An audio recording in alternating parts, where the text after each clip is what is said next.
స్నేహం కావాలని వేడుకుంది. అందుకు ముగ్గురు స్నేహితులు అంగీకరించడంతో చిత్రాంగుడు ఎంతగానో సంతోషించాడు.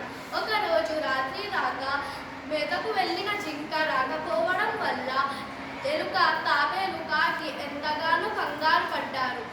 అప్పుడు కాకి పాయంతో ఎగిరి వెళ్ళి వలలో చిక్కి ఉన్న జింకను చూసింది. అప్పుడు స్నేహితులను తెలియజేసి లఘుపతనక హిరణ్యకమును వీపు మీద ఎక్కించుకొని జింక దగ్గరకు చేరింది. జింక హిరణ్యకం వల త్రాళ్ళు కొరికి జింకను కాపాడింది. అప్పుడు వెరీ గుడ్, క్లాప్ క్లాప్.